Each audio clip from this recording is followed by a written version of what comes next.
15 minutes could save you 15% or more. Is that Shakespeare? Nope, it's Geico. Yeah, that's Shakespeare from one of his unpublished works. Oh, it be not for awakening. Nay, giveth thou the berries. For 15 minutes could save you 15% or more. Nope, it's from Geico, because they help save people money. Well, I hate to break it to you, but Geico got it from Shakespeare. Geico. 15 minutes could save you 15% or more.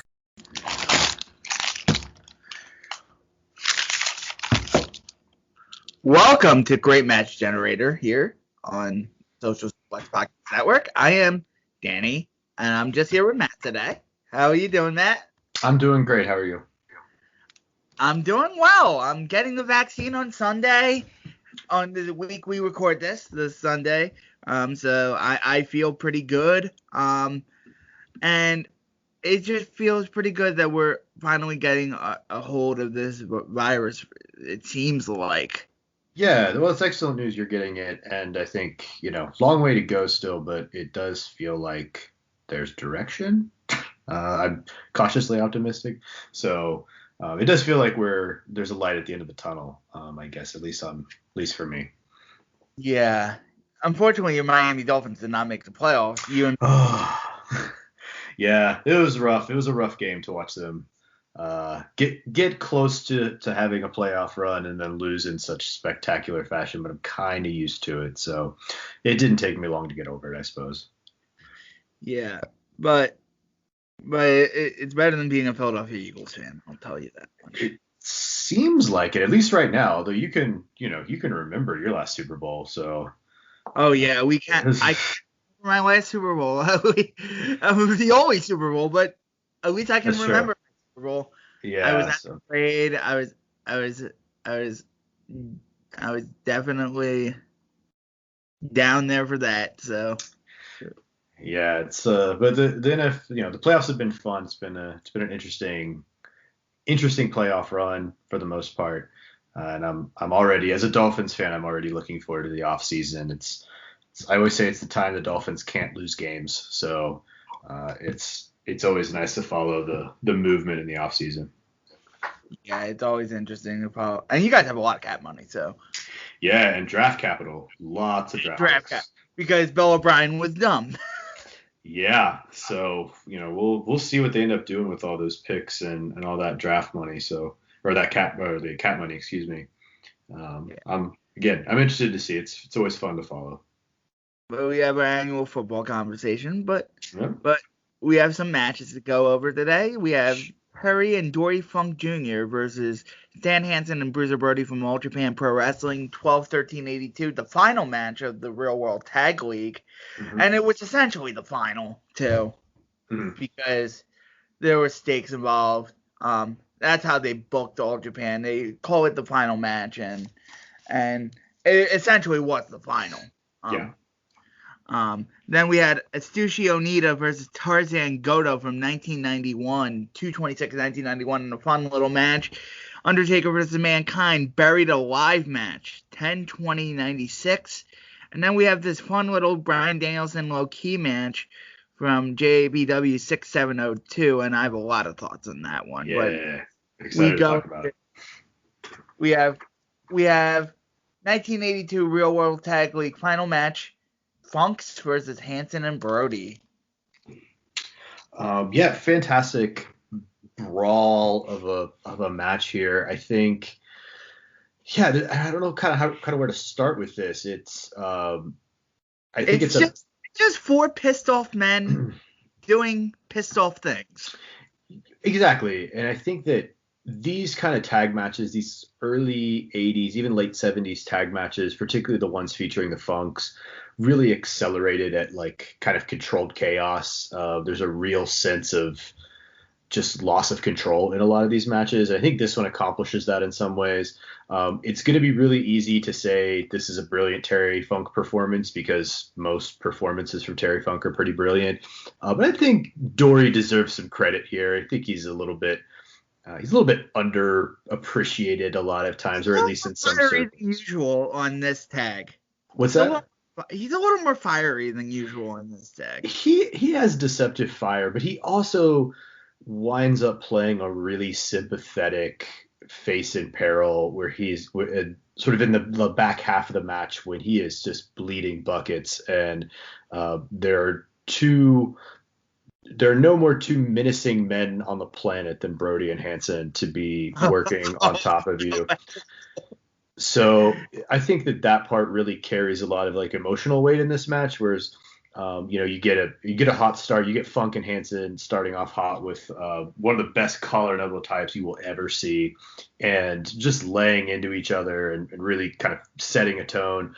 And then you get that back half of the match where there's the blood and the drama of can Terry get in to save his brother. The middle for me was a little disjointed. It was just a little bit in terms of breaks and flows for me, and that's just what keeps it from being elite. That doesn't keep it from being a great match. It's just the nitpickiness. But I do think it's still a really great match, and I loved Terry Funk rolling in the streamers after taking the lariat on the outside at the end. He kind of wraps himself in the streamers that the fans had thrown in at the beginning of the match that all the attendants had pulled to the outside. And so Funk is out for the close of the match while Brody and Hansen work over Dory. Terry Funk is sort of writhing in pain, wrapped in the streamers on the outside. And this is a really nice touch and good visual. And Terry Funk constantly straddling that line between serious and having fun is just classic Terry Funk. So I personally liked the match a lot, thought it was a great match, but I didn't think it was quite a contender for my personal greatest match ever list. But it is an absolute classic tag match. I think people should go see it. To me, one of the better Brody matches. I'm a little bit lower on Brody in general. Yeah, I wasn't really impressed with Brody in this match. I was more impressed with Hansen, sure. Honestly. Pissed off Hansen is a glorious thing. Yeah. And when he's pissed off, boy, get out of the way. You do not want to be a young lion or one of the ring boys. No. Because he's going to lariat you, and he is going to potato you in such a fashion that is glorious and somewhat fun. Hansen to me was the star of this match. Terry Funk was really good in this match, but Hansen to me was in pure sense was such a presence and a badass in this match. Mm-hmm. Yeah, they're kind of. Sorry, go ahead. That you love him. Yeah, I think there are kind of two things about Hansen that make him just sort of like he has such a high floor. And one of them is pretty well known, right? Like that he had terrible eyesight, so when he's throwing lariats and he's throwing shots, he often was just potatoing people because he couldn't really see them. So it adds a sense of like legitimacy that, maybe in hindsight it's not like the most professional thing, but I'm not a wrestler. I'm not here to judge that for the most part. So I kind of just take what I enjoy, and Hansen, Hansen's physicality is really enjoyable in matches. But the other is that I've always read that Hansen said that he never really planned anything. He always just responded to the person in front of him. And I think that's one of the reasons he's really good at being in these kinds of matches where there's this sense of chaos, this real kind of sense of danger around the match, because when he gets on a rampage, like you said, get out of the way, because he's just responding to everything around him. Doesn't have necessarily like this great plan. He just knows what a fight looks like, and he knows how to be in one. So that sense of chaos is where he thrives, and where Terry Funk thrives a lot. And I think Brody was solid in this match. I don't want to take anything away from him. Bruiser Brody looked, I think, pretty good in this match. But I agree, it's hard to outshine Stan Hansen in any setting, to be honest. And to be fair, I thought Brody looked good in this match. He looked menacing. He looked awesome. Mm-hmm. At times he looked very menacing, and he looked, when he was overpowering Dory, it looked like he was a monster. But when you look next to Hansen, it's like night and day. Yeah, but yeah, it's just that's I think that's one of the reasons the Hanson Brody pairing is kind of famous, is that they're both these big, menacing monsters, like you said. And to me, they complement one another in that, like, it's kind of the best scenario for Bruiser Brody. Like, matches where he's tagged with somebody who can pull their weight physically, but also really excel at building the energy of a match, and not maybe put so much on Bruiser Brody to hold lots of it together, is right. Like that's I think where he thrives. And I don't that sounds a little bit more like a knock than it is, but additionally, nobody demands more respect than the Funk. So the good thing is that neither Hanson nor Bruiser Brody were going to gobble up the Funks and not give them any offense. So that also helps a little bit. One of the few criticisms of Hanson that I think makes sense is that sometimes he could gobble opponents up a little bit, to the detriment of the match, but it also made other matches that much more meaningful. Yeah, I thought Brody was a great heel in this. It was just fun to watch. Yeah, absolute blast of a match. I gave this 4.25. I gave it the exact same thing, 4.25. So for even my little critique of the disjointed middle is again just nitpicky stuff, because this is really, really good. Yeah, this is just really, really good stuff. Pissed off him, and the finish was a little weird. Yeah, not my favorite finish, but they can't all be perfect finishes. Now we go to that to sleaze. Now we go to that to some Atsushi Onita versus Tarzan Goto. We go to that to sleaze. In the best possible manner. Yeah. So why don't you tell me what you think of this match first? Because I don't know what to make of it in a lot of ways. I like it, but I don't know what to make of it. I don't know what to make of it. Atsushi Onita is Jon Moxley's spirit animal in a lot of ways. I think people compare Jon Moxley to Steve Austin all the time, and it's like, no, he's more like Onita. Yeah, I said that on Twitter a while back. There was like a GIF of Onita coming out in his like leather jacket, and I was like, that's so much more Moxley than anything else. Yeah, I remember you saying that, and I was like, I saw it in this match, and I'm like, yup, exactly. And Onita's such, and Goto's such a badass in this match too, that he comes out here, started headbutting Onita like a wild man.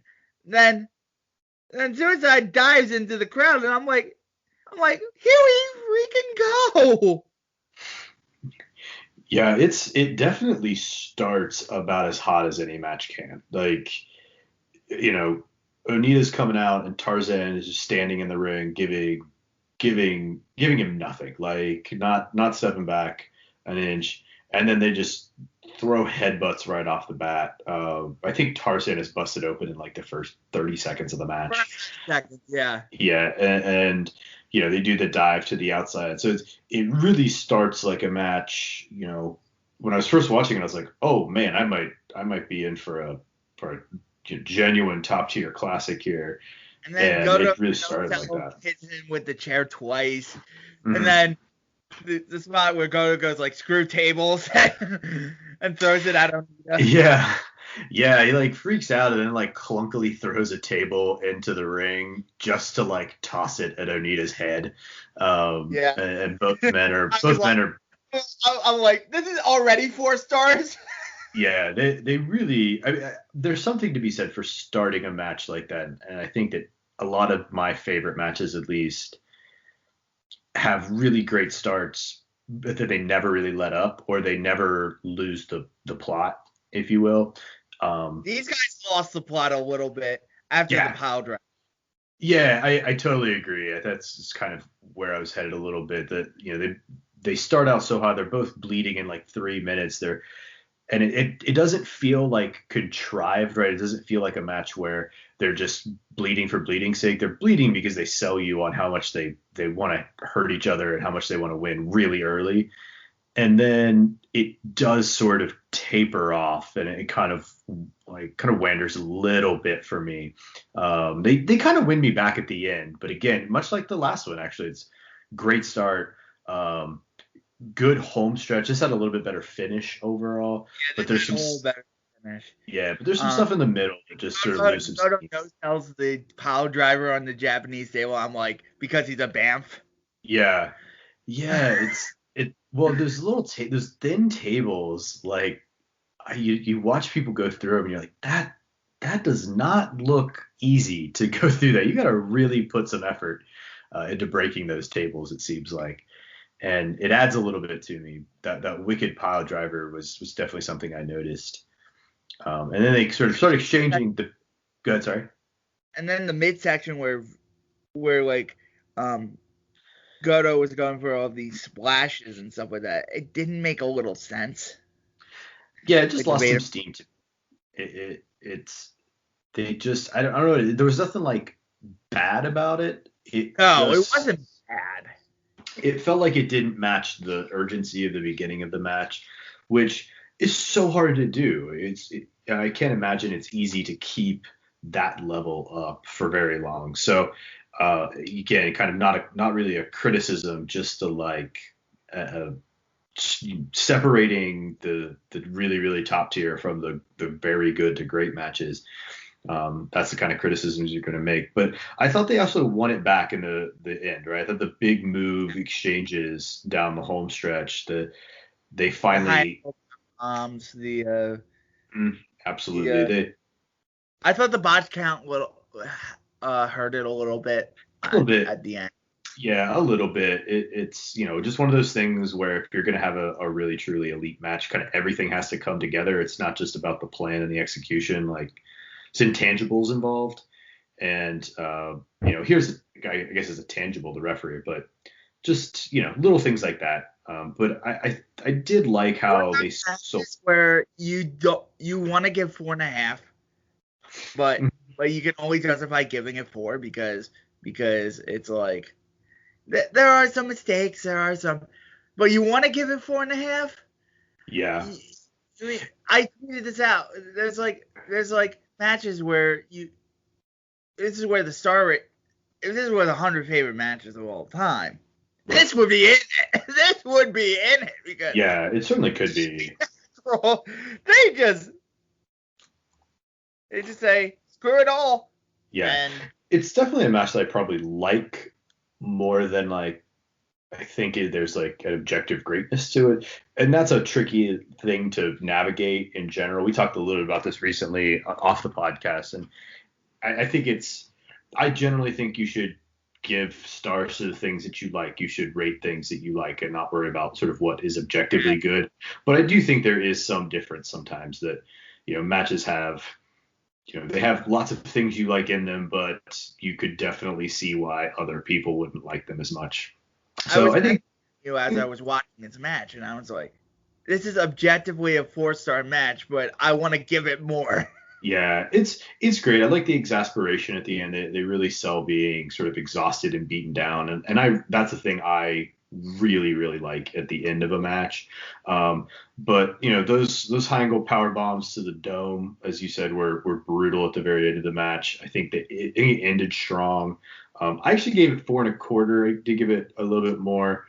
I think it's on par with the previous match, but in a very different way. Has some relative strengths. Pull the trigger and say 4.25, but I don't feel right. The sleazeball in me doesn't feel right giving it 4.25. But still 4 stars. This is fantastic. Sure. Go out of your way and watch this. Yeah, good stuff. And FMW, awesome. Yeah, and probably like more than some of the more touted like quote unquote death matches, this kind of thing is maybe a little bit more transition match to FMW, where you could kind of felt a little more sleazy, and this felt a little more dirty. It is. It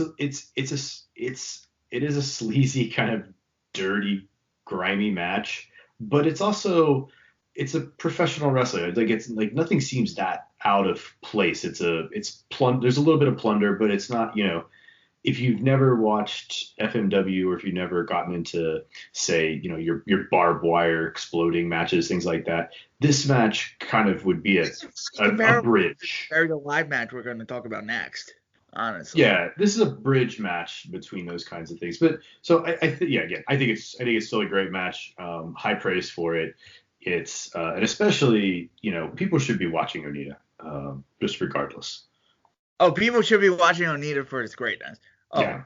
God bless that man. Yeah. God bless that man for the money deals he's hustled and and for everything that man has done. God bless that man. Yeah, he's great. He is freaking phenomenal. Up next, we have Undertaker versus Mankind. October 20th, 1996, buried alive. Plus points on the side. It starts off as a brawl. They didn't lock up anything. I thought I counted the amount of cringeworthy bumps Mick Foley took in this match. There were about 4 of them. Yeah. There were about 4 of them. The first cringeworthy bump was to the floor.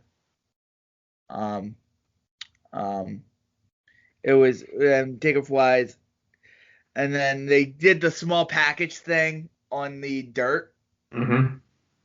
I thought that was very unique. The small package thing from the dirt to roll out off the dirt and get back to the ring. They made everything feel dangerous. Cringeworthy bump number 2 for Foley was and number 1 for Taker after they went into the crowd and Foley bumped from the crowd to the floor. Because the first cringeworthy bump, he bumped from the apron to the floor. Yeah. Of course. Because he's Mick Foley. Right. And then number 1 for Taker, this was the only cringeworthy bump for Taker as he clotheslined Foley to the outside. And then Paul Bearer interfered with the old school. Foley got the spike. Taker didn't get busted from the spike, which I thought hurt the match a little bit. Taker got the spike. Taker really looked athletic here. I was really astounded of how athletic Undertaker looked here. Taker rolls into the grave, and then they battle in the grave. Cringeworthy bump number 3. That's the hip toss off the dirt. Yeah. The floor. And then the cringeworthy bump 4 was the chokeslam spot. Oh, you missed my favorite cringeworthy bump though. For your Mankind. Bump. Which one? Yeah, I'm trying to look at my notes because I want to make sure I'm getting it right. Yeah, so Taker sort of has Mankind in this. I don't really know how to explain it, but he's got basically for a back slam, sitting back to slam him.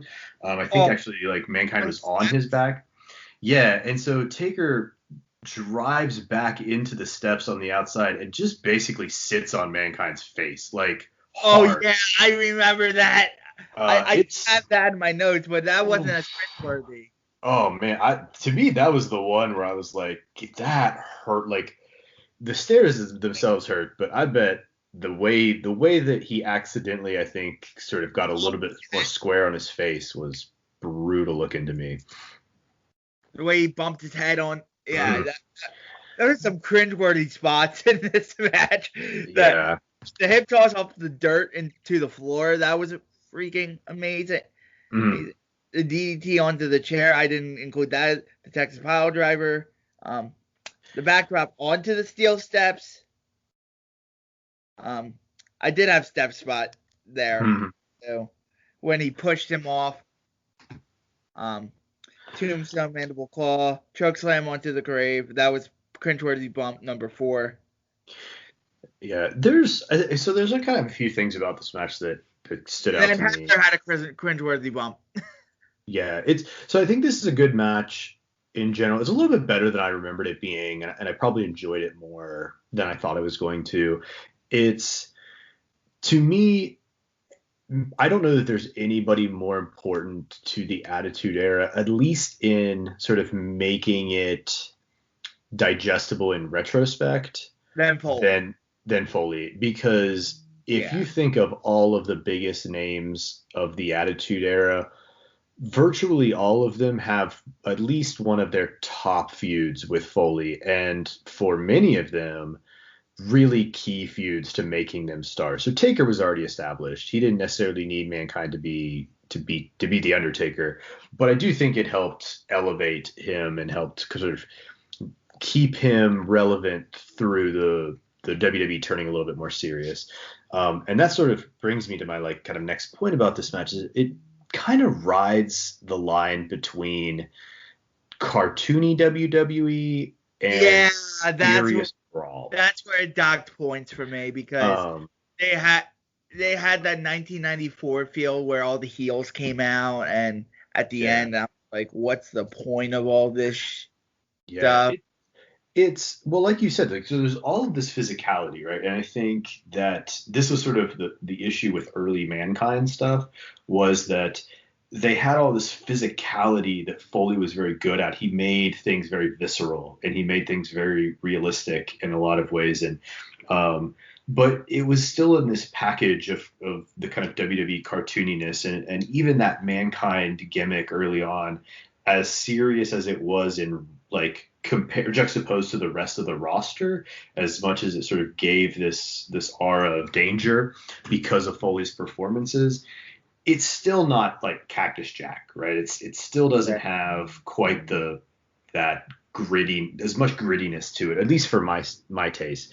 So this match kind of ends up between those. Like, there's very physical parts of this match, but it shies away from leaning completely into that kind of match to that really truly like gritty, even for American mainstream, gritty American mainstream wrestling. So it just kind of caps itself in a way. I also think Foley is phenomenal in holding all of this together. Like, if you think about how many times they go up to the grave and come back to the ring, just getting it right in terms of walking out there, walking back, walking out there, walking back, and making that and not feel, making it not feel contrived is really hard. And, you know, credit to Taker for it as well. But I think Foley is often the one being chased. He's often the one kind of holding the pacing and the distance together. And it just seems to me, to my fans' perspective at least. So I really thought this was a great performance from him to take something that's kind of cheesy and an entire storyline, especially once you get to the end, that's a little cheesy, and still giving it a kind of realistic feel that you could kind of get lost in. Even in, 2021, looking back all these years later, it still kind of feels like that. So I really liked it. I thought it was better than I remembered it being, for a Buried Alive match in the mid 90s. And it reminds you of ever. What's that? Undertaker McMahon. Oh. Yeah. Well, it reminds you of how good and physically gifted Taker was as a wrestler at one point in time, and how kind of brilliant Mick Foley is. Like, I really just think he's one of the smartest, one of the best professional wrestling minds we've ever seen. And I think this brings out a lot of both men's best characteristics. Yeah, I agree. I thought Foley was excellent in this match. Cringeworthy bumps aside, he had to take those cringeworthy bumps to make this match great. For sure. And he worked his ass off to make this match great. Not that Taker wasn't great in this match as well. It's just the way to get this match over to a serious enough edge on the main event of an In Your House, to make it a serious enough thing, was to bump your ass off. And also a lot of credit to Paul Bearer. I think he comes in and His right. his interference comes in like really good places. Like it's just solid old school wrestling cheating, and I think the dynamic works well. It's not overdone, but it's clear and makes sense in the story and builds what they're doing and the dynamic that they're sort of constructing overall. So I think all three worked really well together, and made for a really nice match. Yeah, I thought Rod Bearer was really good in his role in this match too, because he wasn't too invasive. Yeah. So what did you give this one? 4. Same. I gave it 4.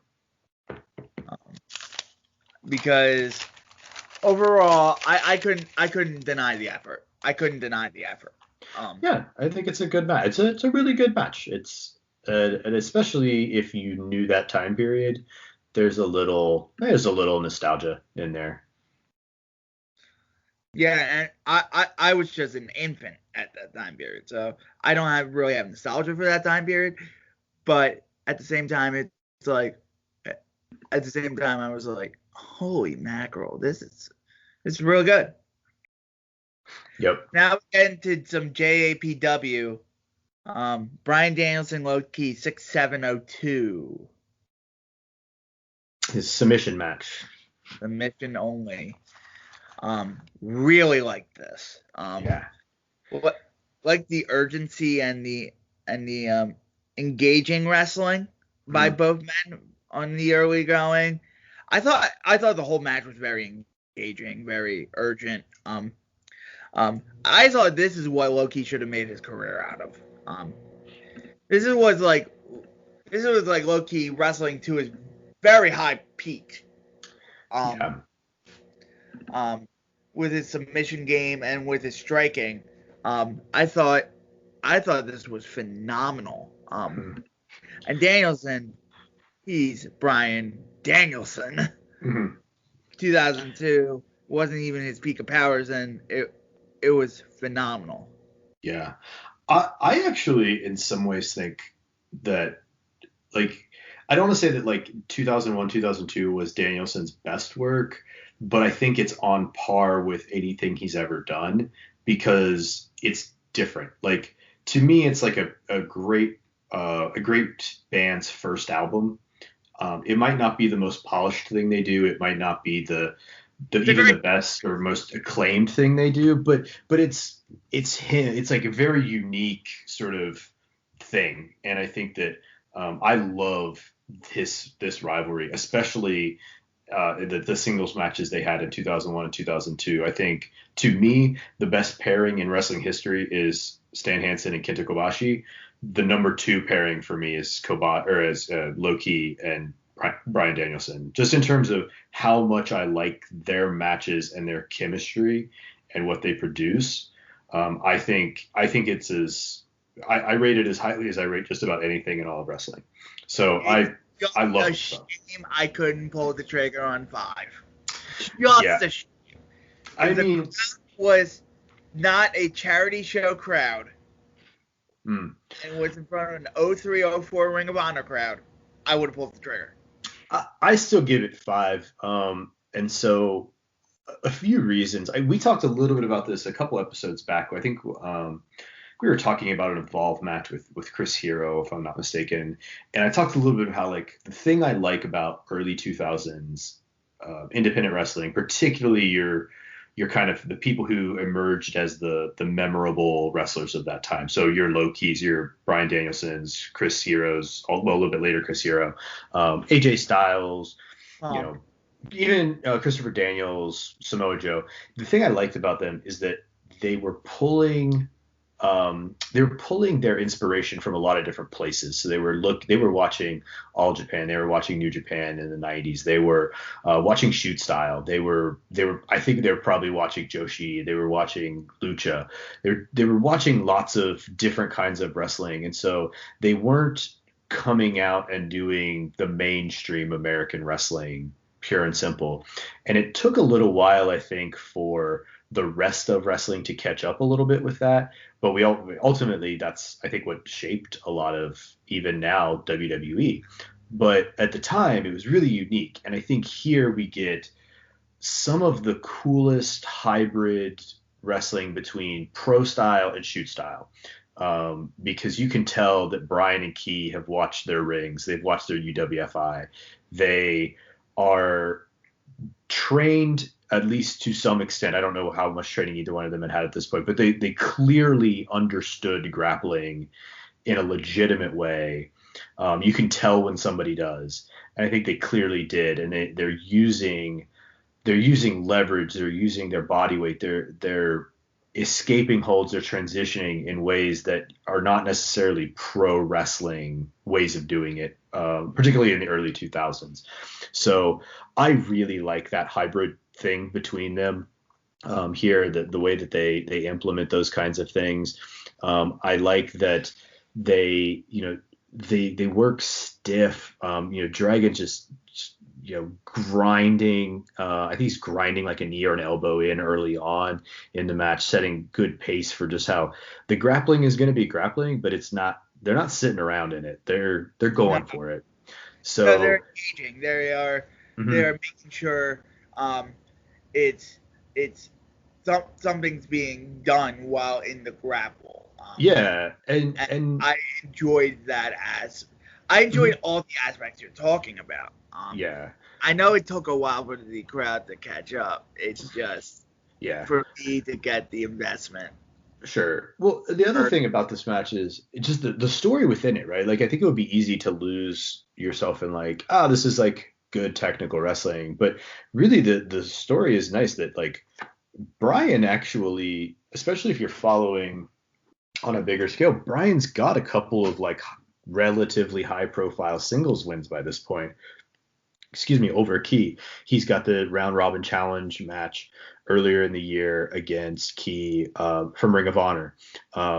King of the Indies out west, he won that match, I believe, as well. So Brian's got like a few pretty key wins over Key at this point, and he kind of dominates the grappling, or doesn't dominate it, but he ends up getting the best of the grappling usually, and Key has to kind of turn it into a scrap or use his striking or use some sort of big, more pro wrestling-y spot to get out of things. So there's like the one where Dragon submission. What's that? That bridging submission that I didn't know what to call. Not that one. There was a spot where I think like Dragon sort of got kind of an arm triangle position. He's working. He's sort of had an arm choke, and Key just sort of stands up with him, picks Dragon up in there, and just runs into the corner. And that's a spot in varying ways that Key has used to, he'll take somebody in a submission, he'll pick him up and run him into the corner. But it felt really like desperate in the kind of clunky way that he had a hold of Brian in this. And it just little stuff like that adds a lot to this match. I totally get that. I totally get that the audience or the crowd wasn't as invested in part of this. I try personally to not hold crowds against matches, but it's also really hard to not take it into account. There's such an energy around it. But to me, this is still an absolute classic, a true 5-star match to me. But I'm, again, relatively high on this pairing. I think they have at least 2 and possibly 3 5-star matches between them between 2001 and 2002. And this is my second favorite of those, and it's on my top 100 list. It's not going anywhere on my top 100 list, and every time I've watched it, I like it more. I still rated it 4 3/4. It's not like I hate it. Oh, no, that's like yeah. I love this thing. I actually really, really liked it. It's a real shame that the other two aren't here to talk about this. So I was really curious to see what other people who I think our tastes are fairly similar. I mean, obviously we've got pretty similar ratings on all these matches, but I think, my taste and Greg's are a little bit different. I was kind of curious to what he thought of this match, but alas, here we are, and I think it's still a match that I can't recommend enough that people go check this out, especially if you like grappling. Like, if you're I think Greg really liked it because in the past when we introduced the grappling based stuff, he's really liked it. And And the fact that Danielson and Key really would have. I'll get him to watch it. Yeah. Again, just for as far as like anybody who happens upon this podcast and happens upon hearing me talk, I just can't recommend this enough, and I can't recommend everything these two have done together especially in those early 2000s. There's actually not a lot of one-on-one matches that we have documented. I'm sure they probably had a couple that aren't on Cage Match and never made tape, but I think there's only like 6 or 7 total between the two. And especially those early ones, their chemistry is just off the charts. And the finish of this, we didn't talk about the finish of this. The finish of this match is incredible. The flying armbar, yeah. Yeah, that is a really great, like it's a flash finish, but it doesn't feel disappointing. It feels well earned. It didn't feel disappointing. I didn't dock points for the finish because the finish was odd. The finish was actually really cool without the flying arm. Johnson was sort of dominating, and then he caught him. That's how it is sometimes. Yeah, Brian had control, and he kind of comes off the ropes, and Key just jumps up for a flying armbar, so it gets him in kind of a pseudo triangle position, but he's got the arm extended for that armbar, and taps him quick. So it's realistic in that if you get into an armbar in real life or in a real shoot match, like you don't get to like just stay in it until you like crawl to the ropes or your arm breaks. And again, it's just one of those little touches that they put on this where they're trying to set themselves apart. They're playing with the form of wrestling, I think, here. And that's a thing I absolutely love about this period of independent wrestling. So, 4 3/4 and 5 is of independent wrestling. And sad. Yeah, it's just good stuff. My favorite match of this week by some distance. Yeah, this is my favorite match of this week too. Really, really good counter wrestling. Really good. Both playing mind game. It was really good. Mm-hmm. By far. But next week, we have a doozy. Terry Funk versus Barry Windham from World Wrestling Council. We're going to Puerto Rico. Nice. 1986. Then when we go back to Japan, the land of the rising sun, we have some wrestle and romance for the first time here. Tenryu Kenichiro and Masao Orihara versus Great Kabuki and Koki Kitahara from 7/14/1992.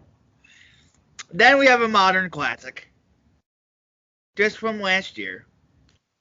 FTR versus Adam Page and Kenny Omega. Oh, okay. Yeah. I'm like the high vote on that match. 9/5/2020. And then El Santanico versus Super Astro. We go to Mexico. EMLL. 10/26/84. Awesome. Good variety of matches. Good variety of matches. And then I see episode 12 working, and we have another Baba match. Oh, Baba. To Greg's chagrin. I randomize these matches. Don't play me. Yeah, they're definitely randomized. We're always getting a good variety, but it'll be a fun show next week or next time it'll be around. Fun next time. It probably won't be next week, but right. Sometime in the near future. But plugs. Yeah, so I'm on Twitter at @MarkOutMountain. Come follow me, and then if you haven't already, the Greatest Match Ever project is at gweprojects.freeforums.net, and we're kind of getting back in the swing of talking about various things after last year's project. There's always a little bit of a lull, and I think we're kind of getting a little bit more momentum. People are kind of tuning back in. And Greatest Wrestler Ever is getting back up too.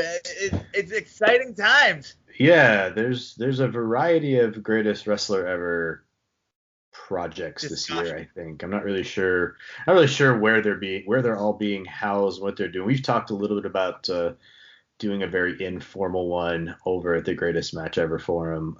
I don't know if somebody else heads that up. I'll happily participate, but it's not going to be. I'm not going to be the lead organizer on that one this time. You ain't going to be the leader. Yeah. But there's going to be some good stuff with Greatest Wrestler Ever this year. I'm really excited for that stuff with Alan and Case Lowe leading the way, and with that stuff.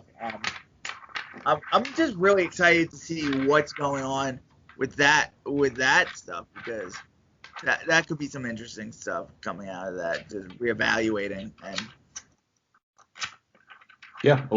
lists are always interesting to people. Yeah. But we do our reevaluations every 2 weeks, so. Yep. So, DJD Kooks on Twitter, and you can follow Matt's blog at markoutmountains.wordpress.com. Yeah, that's right. I haven't done much except update my top 10 matches of the year so far, but maybe I'll get some time to do something else over there soon. And then we'll leave a plug for Superstar Sleaze's podcast, which is Pro Wrestling Love. Yeah, that podcast is a lot of fun. It's a variety of lists, and they're on the top WCW matches of all time, I believe, right now. Really interesting stuff, and I will be on that show soon.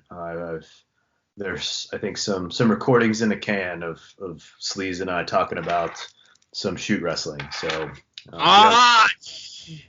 you plug us? I think so. I can't remember, honestly. It was a lot of tape. If we didn't, I apologize profusely. Because we were profusely, but you're going to be on Superstar Sleaze's podcast, which we're friends with on Place to Be Nation. So for Matt and no one else, this is Danny Kukler, and thank you for listening. Good afternoon. Would you like to try a free sample of our double fudge brownie? Oh, sure. That's very good. I'll just take one more, just to be sure. Yep, still very good. Some things never change, like never being able to take just one free sample. And Geico saving folks lots of money on their car insurance. Is that macadamia nut I taste? Let me take one more. Sir? Yeah, I thought so. 15 minutes could save you 15% or more. The wake up early, do a little studying, take the dog out, finish that audiobook until the very end. Finish that workout, then stop by McDonald's for breakfast and somehow manage to do it all before that 10 a.m. meeting meal. There's a meal for every morning at McDonald's. Mix and match a sausage McMuffin, sausage biscuit, sausage burrito, or any size premium roast coffee. Any two for $2. Price and participation may vary. Cannot be combined with any other offer or combo meal. Single item at regular price.